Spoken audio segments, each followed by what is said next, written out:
All right, so how does this first one, how do you rewrite it?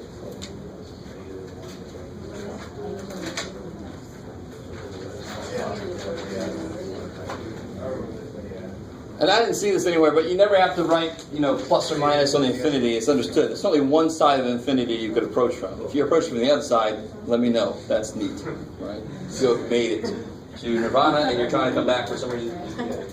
So then this is integral t to 0. If you want to, you can write that like that.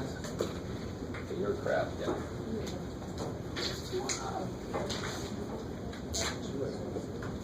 Whoa, hello. So then, when you integrate this, you could do u sub if you want to. I just want to show you how you could do without. When you integrate that, you would get 2x minus 1 to the negative 2, right? So that requires an over negative 2. And that would have a 2 pop out that I got to kill. So, there's a bit of a trade-off. It's quicker, but you got to be more careful. Or you can just use u sub. Nothing wrong with that. You could just use u sub. U sub will get you there. Yeah. How come when you take out the 2, it's at the bottom? From 2. Because when I integrate x to the n, it's x to the n plus 1 over n plus 1. And the reason is so it'll kill that would come down, right? So if I differentiated this, wouldn't this negative 2 come down? So that negative 2 would kill it. Because I don't have a negative 2 here. I mean the 2x. The 2 on the 2x. The second 2. Yeah, because you have to think of it here. So. Oh yeah, this is because of that 2.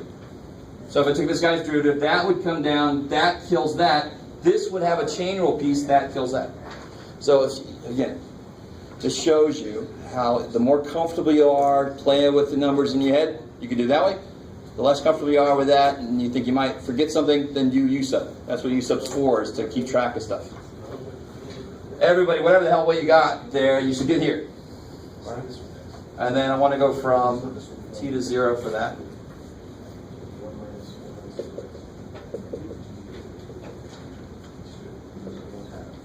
So what do I get here when I plug stuff in? I get, plug a 0 in, I get negative 1 squared, basically. So that's 1 over negative 4. Minus, but plus, because that's 1/4, or that's negative 1/4. So 1/4 of, when you plug a t in, you get 2t minus 1, negative 2. I'll stop there for a second. So all I'm doing is plugging those limits in, right? Plugging the interval in. So when you plug a 0 in, you get negative 1/4. Is everybody cool with that? And when you plug a t in, you just get this stuff with a t there. Bam. This is plus because, of course, it's minus the next dude. All right, how are we doing there? Is everybody decent? Okay, okay. And then this, I don't care what the hell the limit does, this is always negative 1/4. And when t goes to negative infinity, what does this thing do? Goes to 0 because it's over that, right? So that's 0. So then the answer is that. Coolness. To be honest, I haven't done this kind of thing. Now, how would you even do this on your calculator?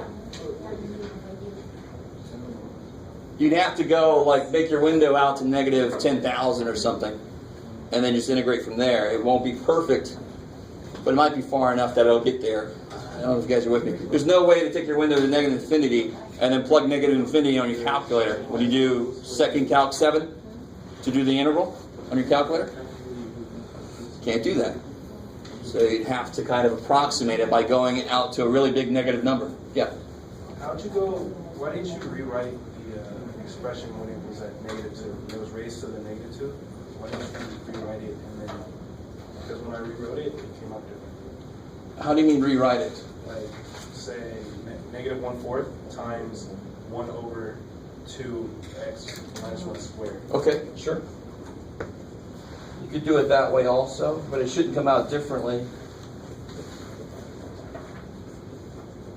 Oh, and then you did this. So you just basically did this here, right? Yeah. So when you plug a 0 in, you'll get negative 1/4. Oh, it's 2 minus 1 is oh, it's 1. Oh, yeah, I see what you're doing. I see what I'm doing. Okay, cool. So it shouldn't matter the form you pick.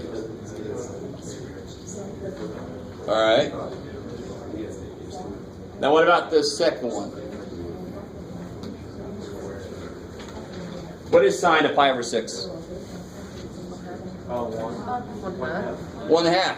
So what would that do when you plug a pi over 6 in here? Yeah, so that's the thing I got to take care of, right? That's the thing I have to approach. Because if I try to be there, it freaks my function out. So I can't be there.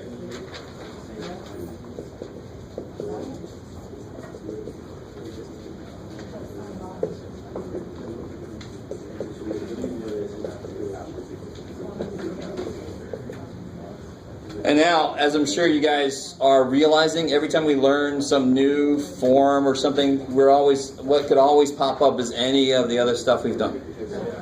Right? So, but this is not anything, but you see the trig stuff and you start to freak out, but what really is this? It's just the U sub. So if I and again, some of you guys don't need to do the U sub, let me just do it here, just to show what it looks like. So if you say U is 1 minus 2 sine x, what's du?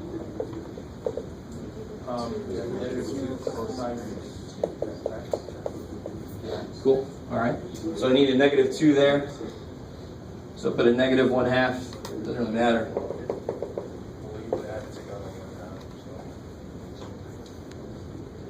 How are we doing so far? Is that cool? So some of you guys might have done this without U sub. That's awesome. But let me just catch up to you. So then you get negative 1/2 limit. T goes to pi over 6. T, this all is du over, let me just write it better. 1 over root u is u to the, let me just stop right there. You guys with me? That's what you get when you do the u sub. If you do the u sub, you don't have to.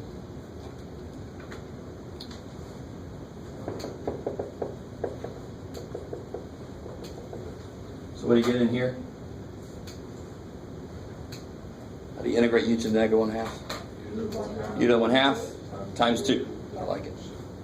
So it'll be 2 u to the 1/2. U was 1 minus 2 sine x from 0 to t.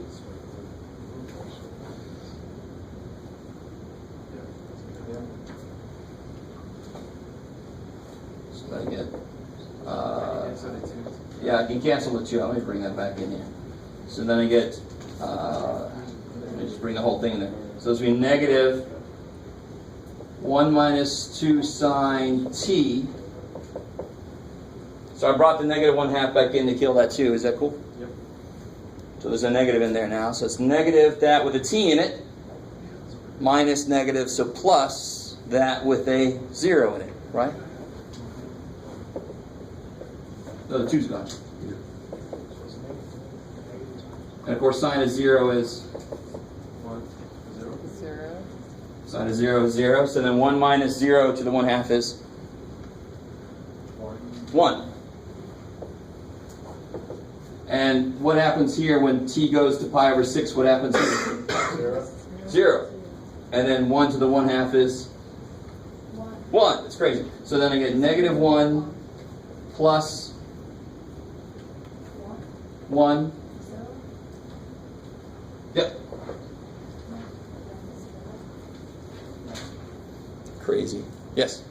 Because I did almost the same, that I set a t going to pi over 6 to the negative side. Yeah, I mean here it doesn't, since this can handle it from either direction. Let's see. Well, yeah, it'd have to be from below. Yeah, but Yep. then if you do like that, wouldn't 2 sides of pi over 6 to the negative side become 0? Where's the negative coming from? This negative? Okay. Is that? Yeah, it came from because we needed a negative 2 in there. Lower down. Here, Yeah. I brought that back in to kill that So 2. negative 1 times 0. It's going to be 1 times 0, right? Oh yeah, okay, that's where it is. So when I put a pi over 6 in here, what do I get? What's sine of pi over 6? 1/2. There you go. So this thing is 0. Okay, yeah. So negative 0 plus 1 is 1. That's better. Okay, cool.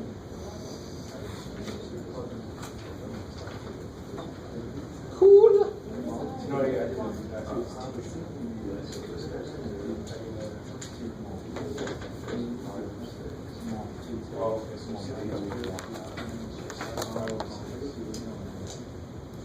Alright, so those are the two kind of integrals where you have to be careful. What really sucks is if you have an integral from like a to b, and there's a point in the middle, some point c, where your integral goes to infinity. Your integrand goes to infinity. So what do you think you have to do in that case? You have to split this up. Integral a to c plus integral c to b.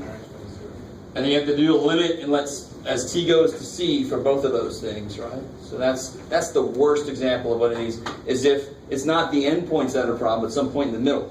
Then you have to split the integral up across that point. And they go the limit as t goes to that point c. Yes, sir? Can you explain how to read it? Like at the end of the first one, how do you know if it approaches 0 or approaches infinity? Like on the end of the first one, you know how 2t minus 1 to the negative 2 on the left side. The first problem. Yeah. How do you know that that approaches 0? Because when I plug a negative infinity in here, that definitely is negative infinity. But then that's 1 over that squared, so that's going to go to 0. Right? 1 over big is small. Yeah. So 1 over the biggest is the smallest. Cool. Okay. So this is all obviously predicated on being able to evaluate these limits well and semi-quickly. Okay. So that's 7/8. 7/8 is basically those two types of integrations. I definitely want to focus on chapter 11.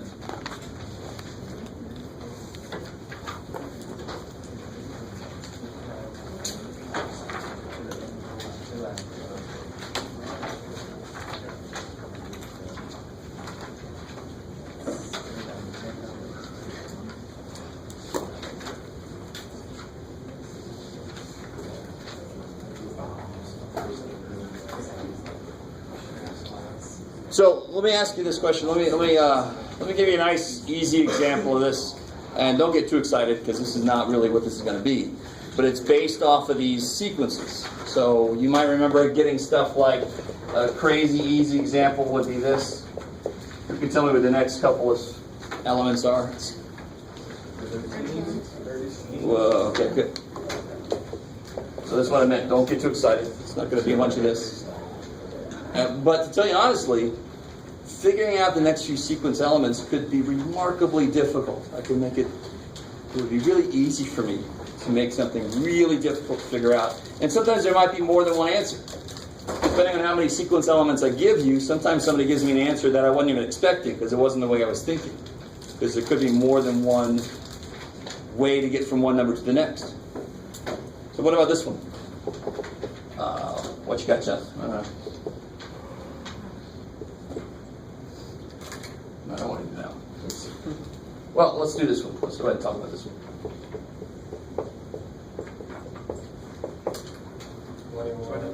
Yeah. What's the relationship there? Every 2 before add up to be the next. So to create this sequence, I had to start with 2 numbers. And of course, who knows what this sequence is called? Fibonacci. It's the Fibonacci sequence because probably the dude named Fibonacci worked on it. And this thing is, you could have a lifetime basically devoted to studying this because. Are they prime numbers? Are they? Yeah, no. But what's really one interesting thing about this is to convert from kilometers to miles and the other way. 8 kilometers is approximately 5 miles. 34 kilometers is approximately 21 miles. Because there's 1.6 kilometers for every mile, And I don't know if you guys know this. Help me out. What's 34 divided by 21? Somebody help me out.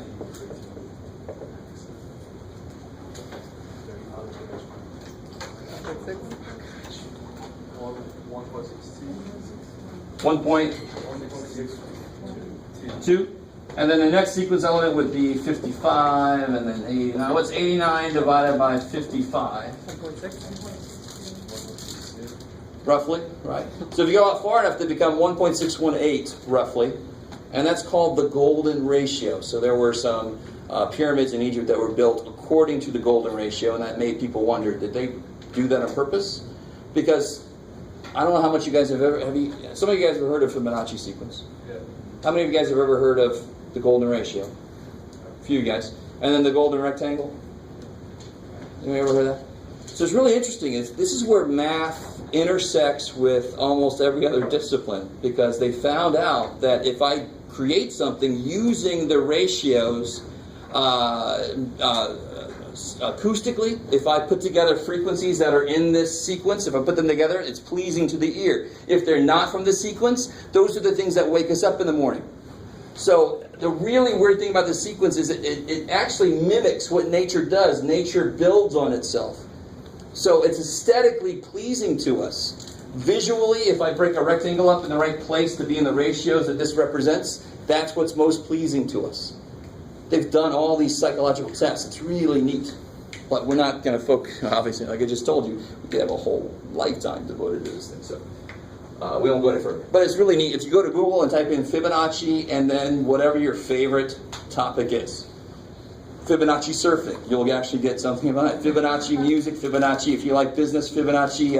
There's a Fibonacci rule for making money in the stock market, which my friend Sean, who has got 5 kids, so he needs to make as much money as he does, but he does the stock market, and he used that rule, and he made money all the way throughout the recession using this rule. It's kind of neat. So if you look up Fibonacci stock market rule, whatever you want to put there, there's a cool, if I had enough money, I might use it myself, right? The old adage, you got to have money to make money, so pick the wrong profession for that. Let me see. I mean, I think we have the idea here. I mean, I could have another one like this.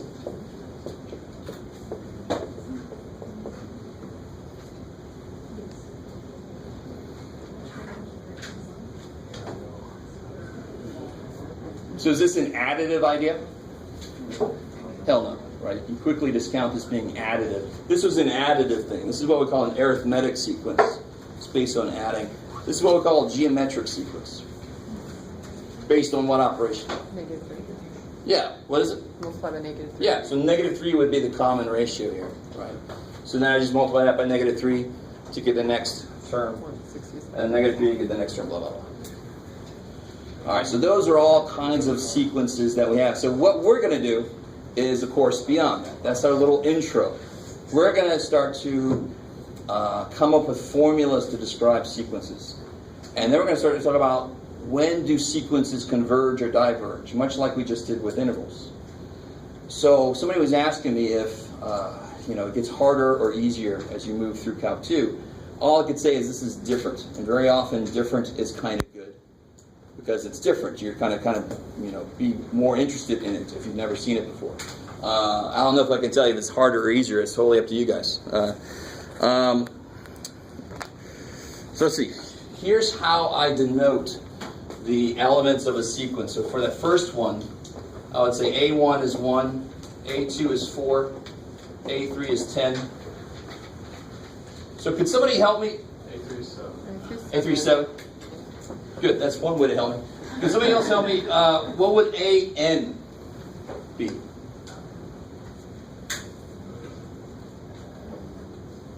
It would be A to the N plus 3. AN minus 1 plus 3. AN minus 1 plus 3 plus. No.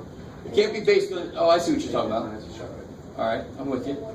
But if I do it... So I like this. So yours is this here, right? This is what you call a recursive definition of a sequence.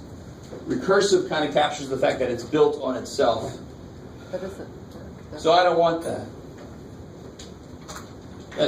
7 is 4 plus 3. It wouldn't work between A1 and wouldn't work. Yeah, well, with recursive, you always have to have kind of like a starting place. So it's fine. But I don't want a recursive formula. I want it's a straight up. If I want to know the 811th sequence element, I don't want to. This would just say, well, find the 810th, and then you can find the 811th. No, I want one calculation I have to do to figure it out. So how do I get from here to here? What's A2? It's 1 plus 3, right? What's A3? It's 1 plus 2 3s. And A1 was 1 plus no 3s. So what's AN? 1 plus n minus 1 times 3. All kinds of neat shit. N minus 1 times 3. You guys see that? I mean, this is an easy example of the stuff we're going to be getting into. We want to figure out how to write a general formula for any sequence element that I want. So this is a really nice example. Really easy, believe it or not, compared to what we're going to be doing. So let me see. Let me give you this here.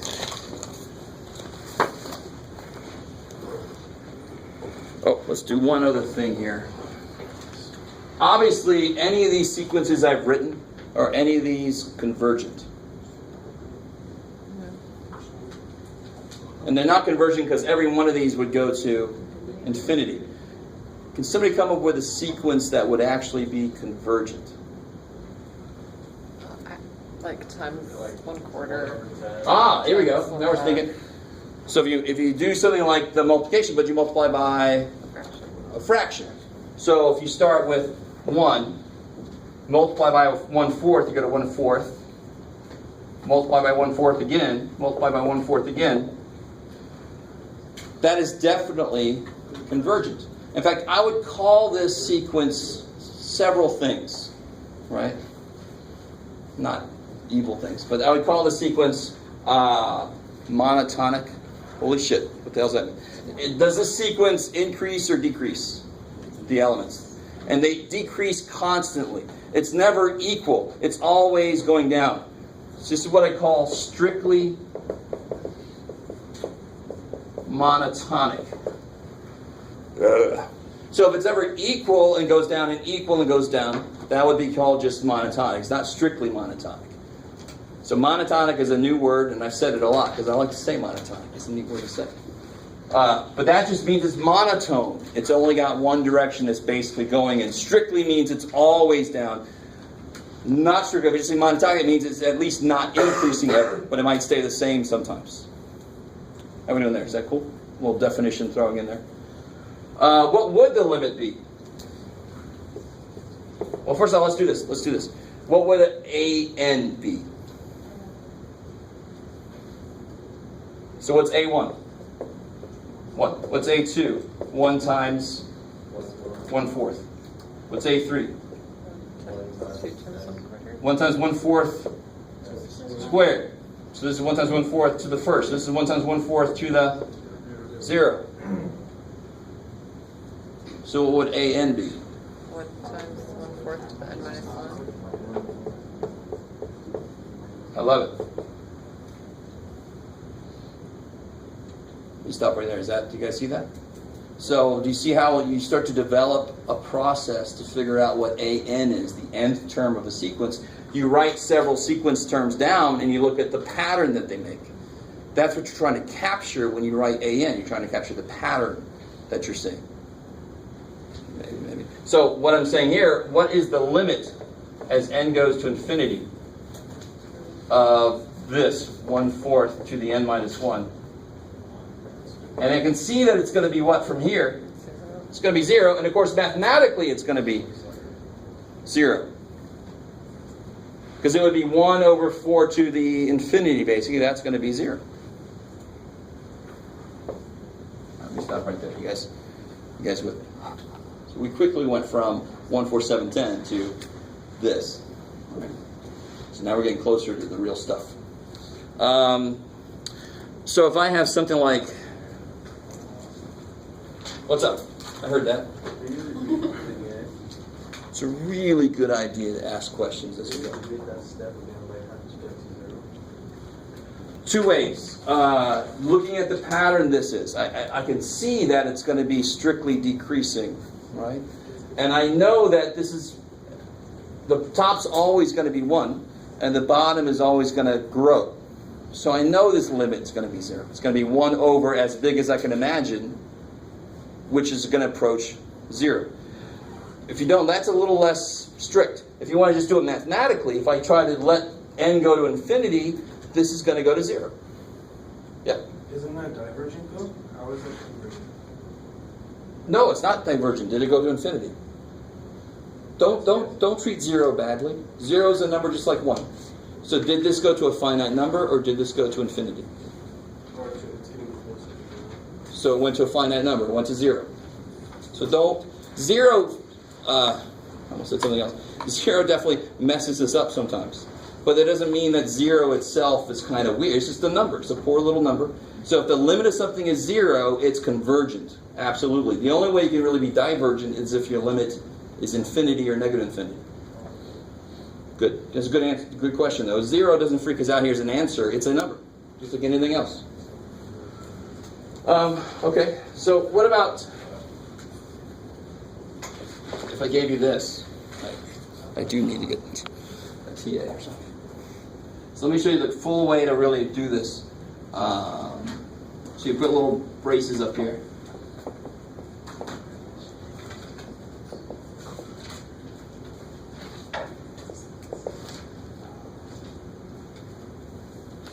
So that's how I can fully describe a sequence. So I can let people know that the sequence goes forever.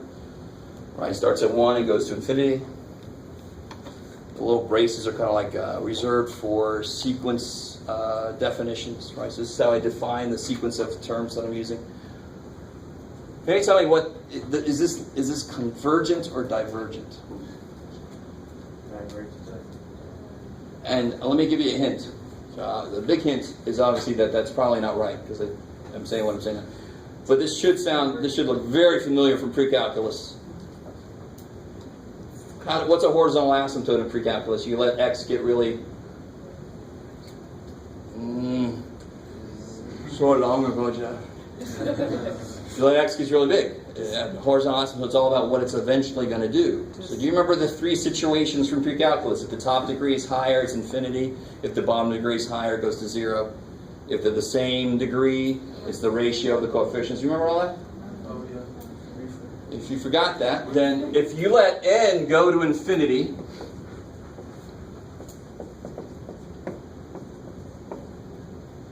so the by-the-book way of doing this, can't believe I'm about to do this, but I will. The by-the-book way that you'll never see me do again, I've actually got it on the handout here too, is you divide by the highest power you see. And I'm completely allowed to do that, because the only way I'm not allowed to do this is if n was 0, and I want a freaking infinity, so n ain't 0, right?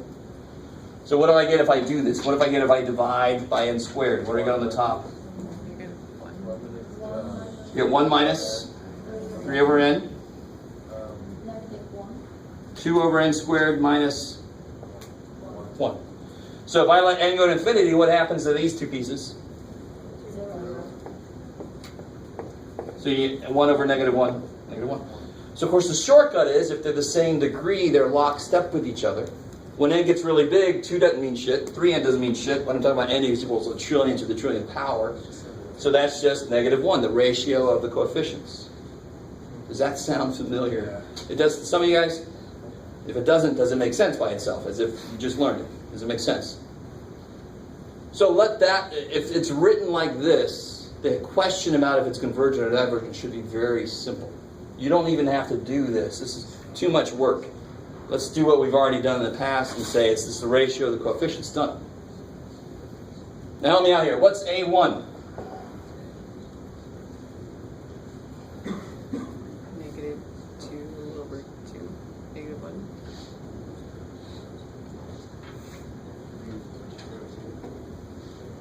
Yeah, so it'll be 1 minus 3. Negative 2 over 2 minus 1. So A1 is negative 2. So part of your homework, part of what we're going to do here is I'm going to give you a definition. I'm going to ask you to write a few sequence elements. And then I'm going to ask you, is it convergent or divergent? Right?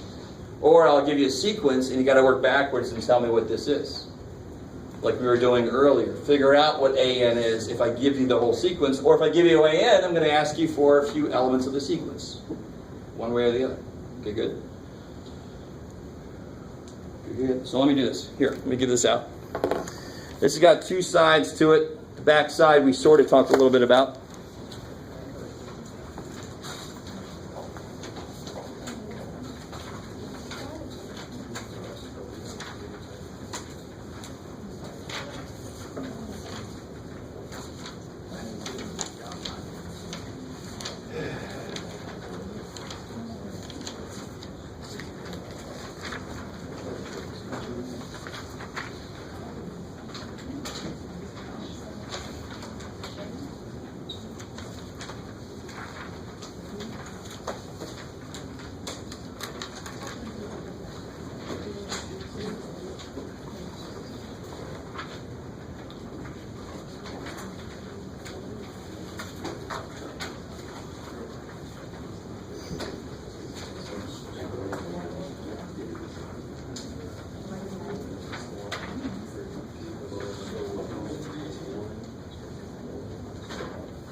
Yeah.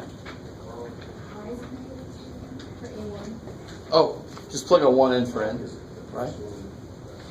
Yeah.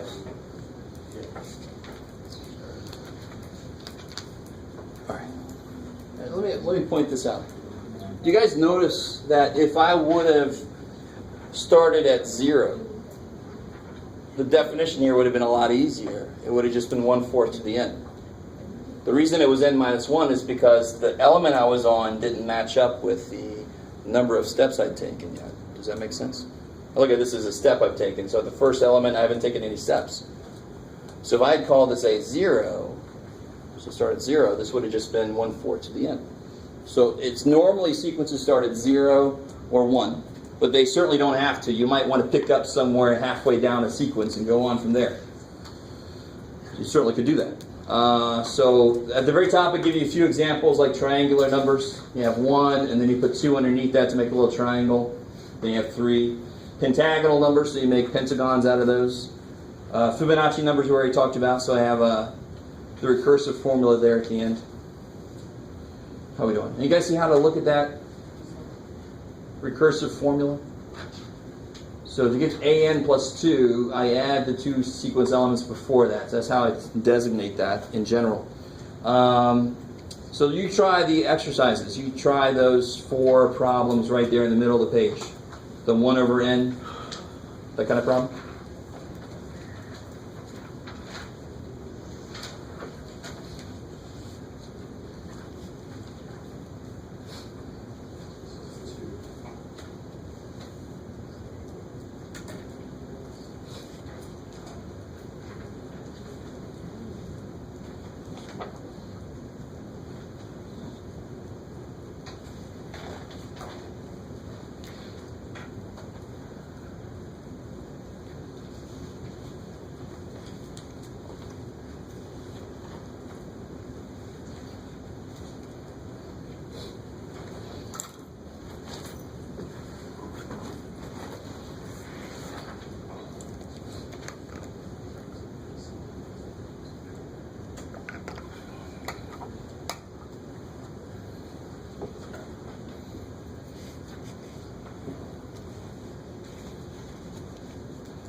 fourth one from that. You are so funny. You're like in my brain, freaking me out.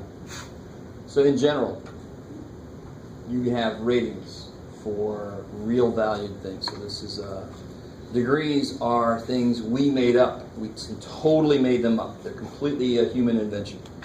We just said, let's say there's 360 things in this thing. We could have said 480. Maybe you would have said that. And then suddenly there would have been 480 degrees in a circle if you would have been there, right? You guys got it? So always radians will save you from yourself, right?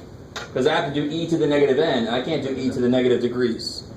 Degrees are made up units that only really truly make sense inside of a trig function.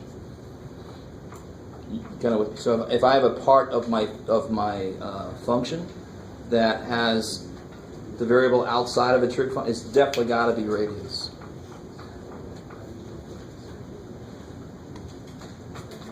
Just put your calculator in radius. You'll be all right.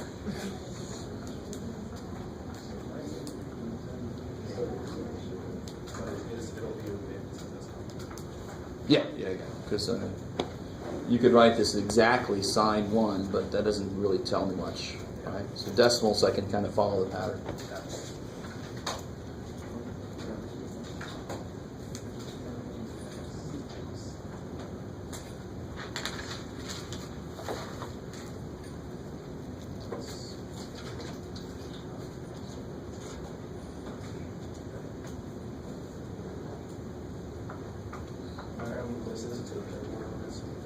So again? I'm going to assume it's a third decimal place.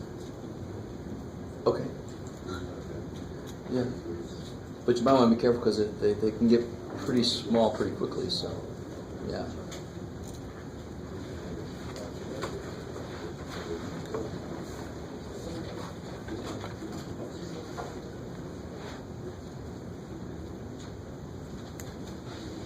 This one will eventually bring back to 1.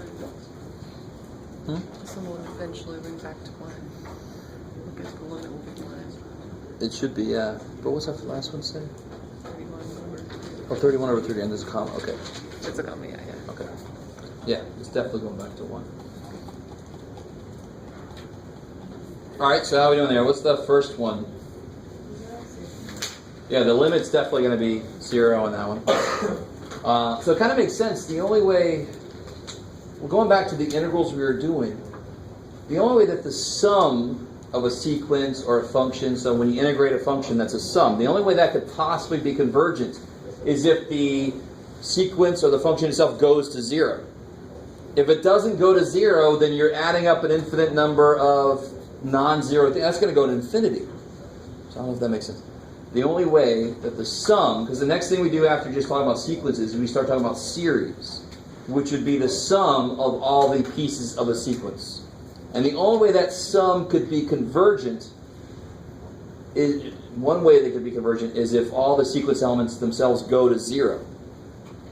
If all the sequence elements go to 1, then at some point you're adding up an infinite number of 1s, and that's going to be freaking infinity, right? So I need my things I'm adding to go to 0. So the example I gave of 0.1 plus 0.01 plus 0.001, those elements are obviously going to 0. They're getting smaller and smaller so they don't overlap with each other and make a bigger number. They just keep going down the next decimal place. So they've got to go to 0 to get out of their own way. So the first few elements are easy: 1, 1/2, 1/3, 1/4. So what about number 2? Yeah, you can kind of see that, like we were talking about earlier, it's definitely the ratio of the coefficients, so the limit's going to be 1, and the first few sequence elements, 1/2, 2/3, 3/4, 4/5. Cool, I like it. So that's slowly getting closer and closer to 1. So if I added up all those elements, that would definitely be what kind of thing? Totally divergent, because that would be adding up an infinite number of 1s, sort of, eventually. Number 3 is a little bit interesting, because it's our first kind of thing that alternates between 2. Whenever you have a negative to an n, it's going to be negative sometimes, positive sometimes. So they're alternating around a certain value, right? So if n is 0, you get 1. If n is 1, you get 1/2.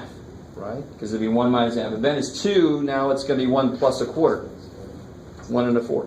Advantage 3, now it's going to be 1 minus 1/8. 7/8, right? And then so you're bouncing around 1. So I like that because number 2 went to 1 from beneath, sort of, right? 1/2, 2/3, 3/4, 4/5.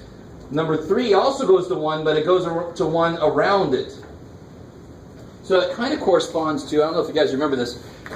This always freaks people out when they first learn horizontal asymptotes. Because vertical ones, I make a big deal out of, pull up, the shield's not down. They can't touch that thing. But the horizontal, they can totally touch the damn thing.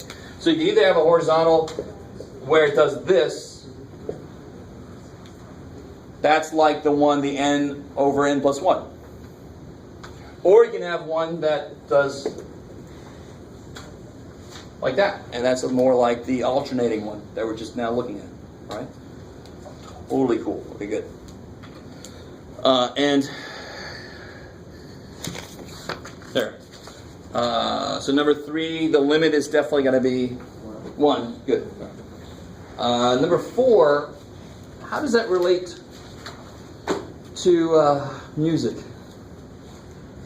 That's one of the question. How does 4 relate to a pineapple? No, how does 4 relate to music? What is the e to the negative n going to do? As n gets really big, what's e to the negative n doing? Getting really small, right? So sine is, of course, always going from 1 to negative 1.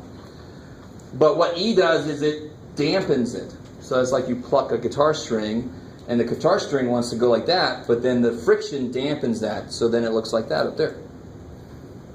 You got semi. So number 4 is going to be a lot like number 3, because what does sine do? It's 1 and then negative 1, and then it's always oscillating around 0. But the e to the negative n is going to come in and say, you're going to go to 0. You must die. Right? It's going to smoosh it. So it sounds sort of like squeeze theorem. Do you remember squeeze theorem? Some of you guys look at me like I'm crazy, and I don't know, your previous teachers, I don't know anymore if they taught you any damn thing. But squeeze theorem is where you have a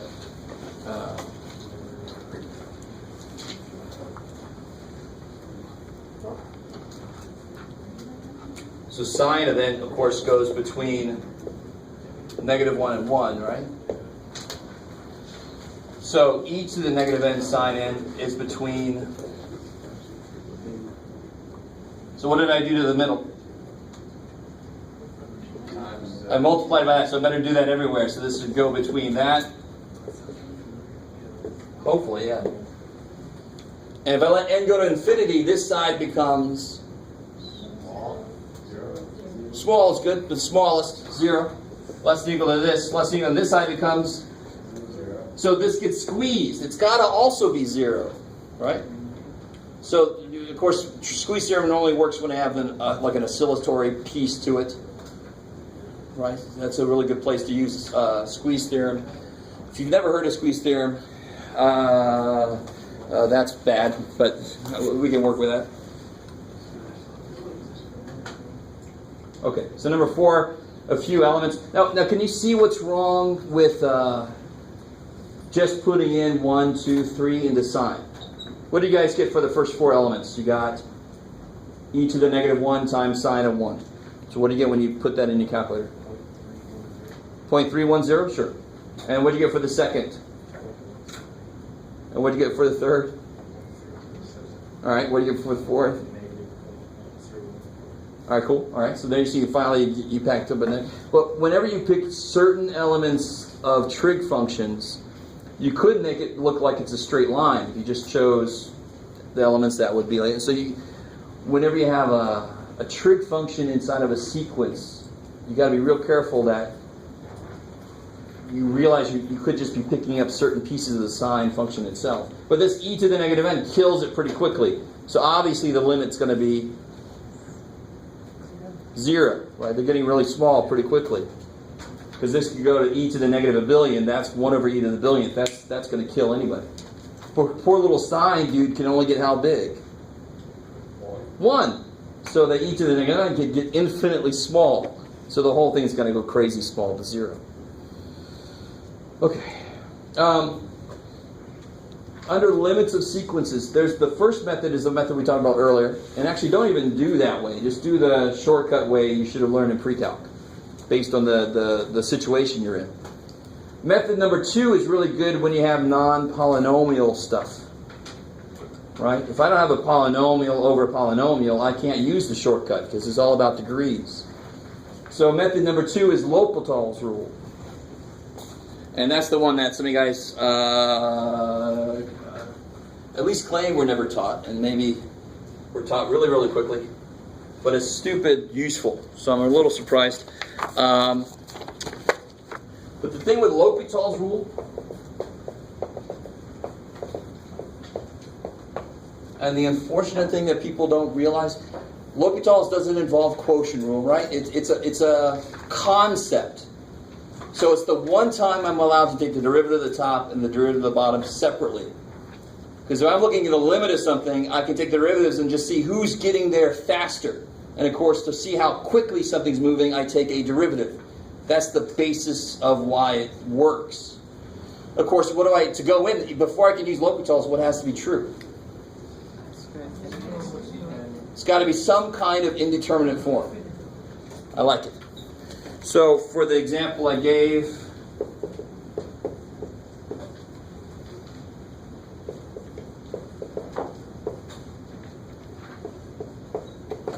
I have a question in there.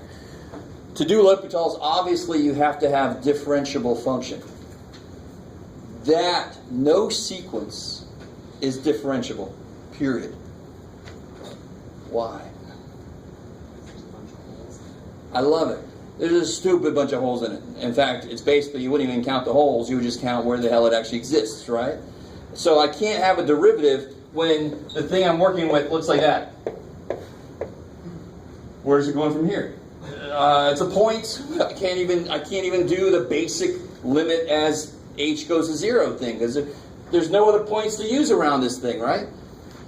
But what's interesting is if the function that goes through all those points, if that function is convergent, then obviously the sequence itself must be convergent, because they're just stupid points that lie on that line. Kind of with me? I'm making a big deal out of this, and it's a really small, stupid thing you got to do. All these are points, but they all lie on the function 4x squared plus x over 3x squared plus 1.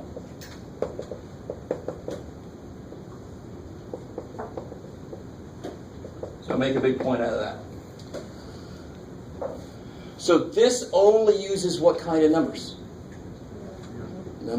This only uses natural numbers. That's why we use the little n. I don't know if you picked up on that.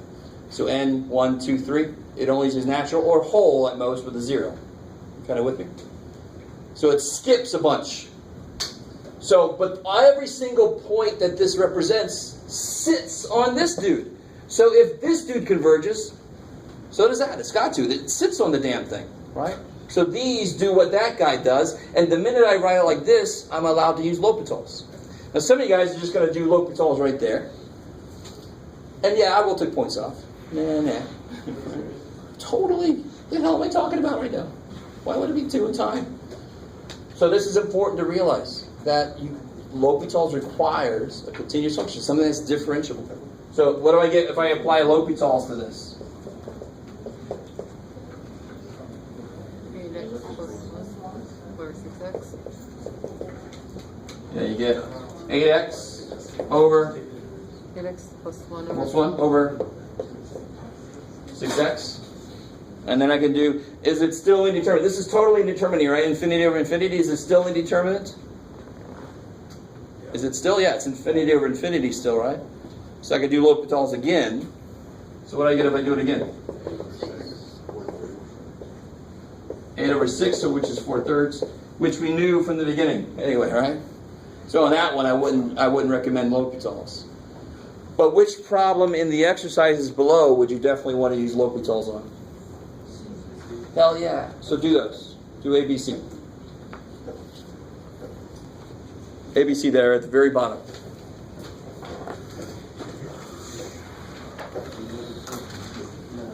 First two should be stupid quick.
good.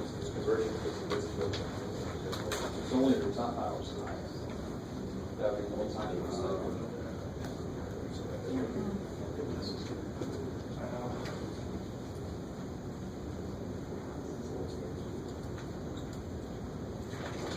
Yeah.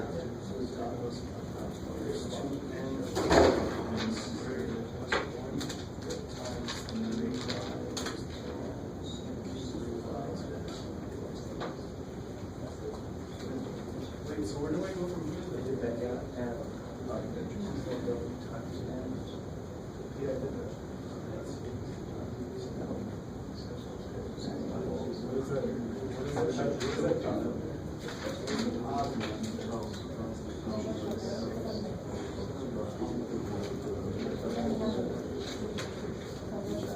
It would still be lower. It'd still be the same.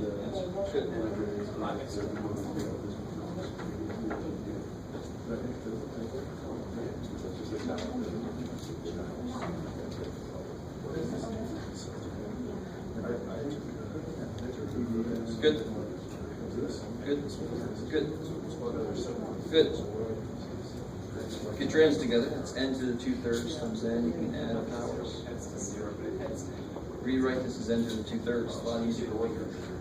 Never write stuff as roots when you're in the middle of derivatives and stuff. Good. Of course, the one little thing there is.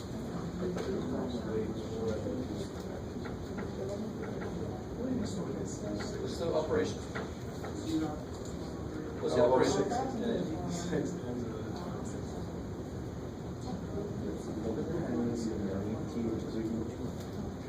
Of course, the one little thing is you'll do some points because you haven't gone over to the X side. Oh, so all these things back. Yes, good.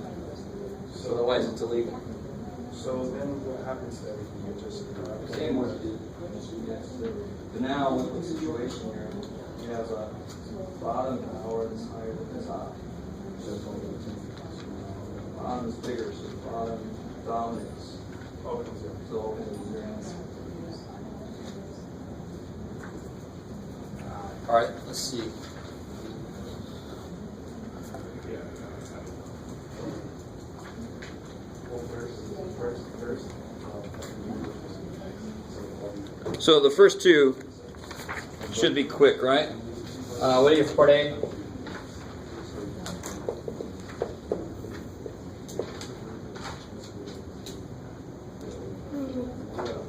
Zero, so it's convergent. B, It's -3 times. negative 3/2, so that's convergent. And C, the funny thing with natural log is it's always going to grow at a rate slower than any positive power of x. It's kind of weird. So what the hell did I just say? I don't know. So the top is going to grow slower than the bottom, so it should end up being 0 at the end. So let's see if we get there. So if you replace all your end stuff with x's,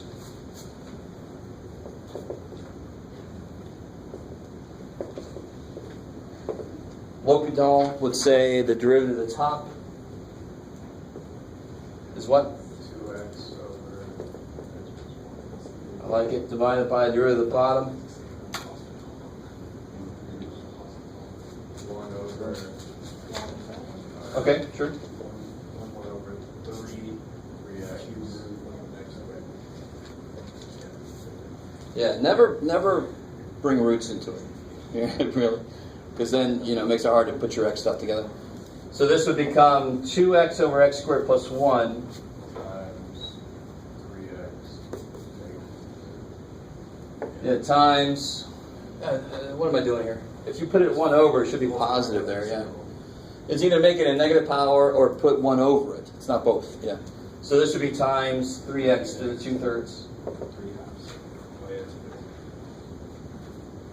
and you add it to So you get 6x to the 5/3 over x squared plus 1. Is that still indeterminate? My limit should be in here. No. Is it still indeterminate? Sort of, but it's not really something I need L'Hopital for anymore, is it? I mean, it's still infinity over infinity, right?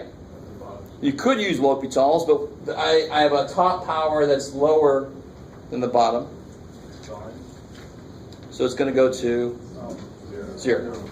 So you could do L'Hopitals again if you really wanted to, and it would work because it's still indeterminate, but you don't have to. You can see what situation you're in.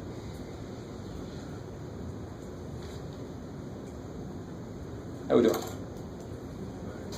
Okay. Good. That's all I got for today. That's plenty. I'm totally serious. Yay! So next time we'll pick up again in 11:2.